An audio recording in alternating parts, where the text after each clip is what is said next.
He has to be selective where he can visit. Mongolia is fairly safe. I think that Russia shares a long border of Mongolia. Mongolia is not going to cross Putin and Russia. You go to other countries, and that risk is there. The variable, and if he can't 100% count on it, he's not going to do it. So he has done a fair amount of regional travel in the last year. Remember, the first year and a half, he was, he was Bunker Vladimir. He didn't move. So I think he has to pay attention to it.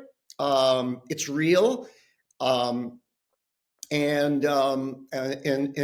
as such, he won't overreach. The fact he didn't go to South Africa was telling. One of the BRICS, in theory, would have not supported the ICC, but there are a lot of ways that that airplanes can be escorted mid-flight somewhere, or overflight, or landing, and he's not going to go there. And elsewhere, of course, there is another Ukrainian campaign that is continuing in the air as such, their drone campaign. Just over the weekend, even Moscow refineries have now been targeted.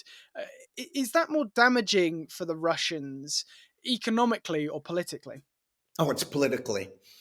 It's certainly an irritant, because while the Ukrainians aren't firing missiles, they are firing their drones or their missiles. They just don't carry particularly big warheads. And I still remember late in 22, the drones, and God knows where they came from, that one bounced off of one of the buildings in the Kremlin, and that was a shock. And so the Ukrainians are homemade, many of them. They're cheap, and there are a lot of them, and that they seem to be making up the deficit somewhat in artillery. You read the reports, even if the Russian reports are exaggerated, how many they've shot down. There are a lot of drones Ukrainians are flying, and so are the Russians doing so. They have their official ones, and they also have a cottage industry of that. That's, by the way, we're watching the nature of war change. And but you're seeing also how the heavy forces, the ground forces, are adapting to that, the anti-drone technologies and everything. But the drones are big.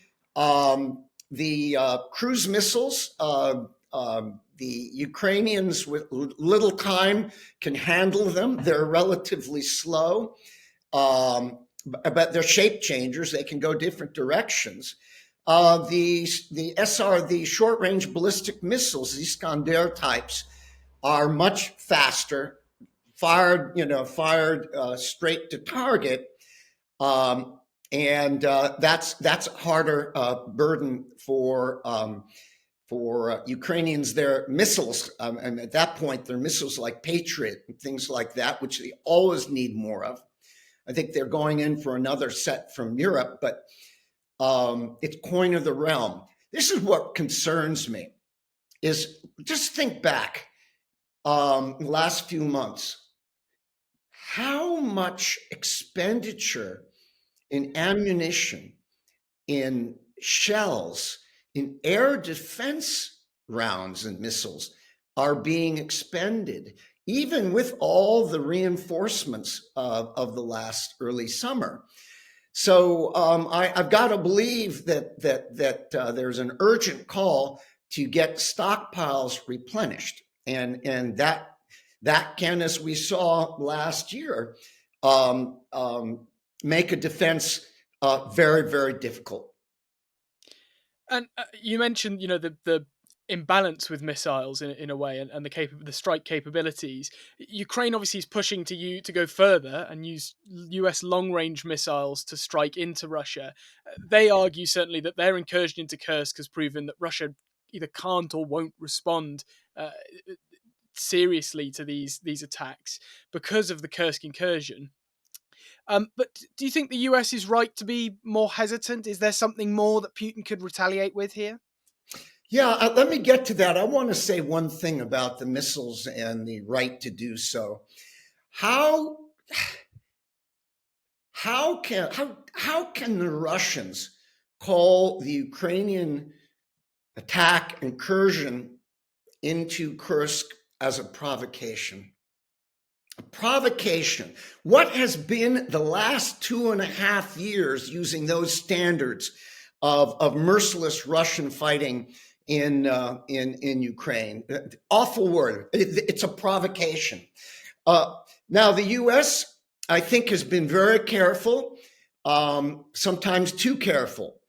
I think at this point, um, the allowing the Ukrainians to strike beyond, if you will, the influencing lines of the military fight, going deeper to depots and rail junctions and things like that.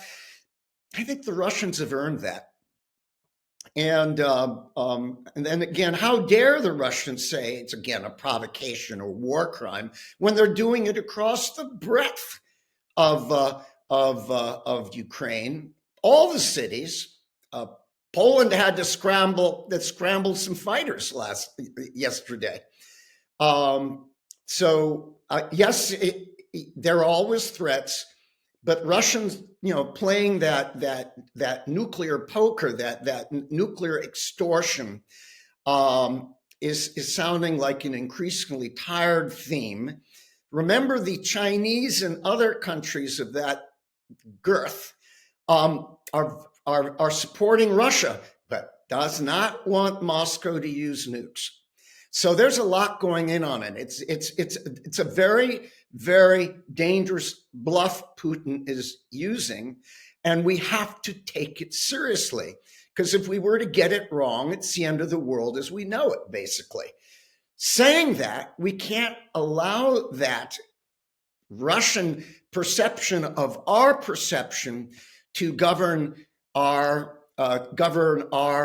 reactions.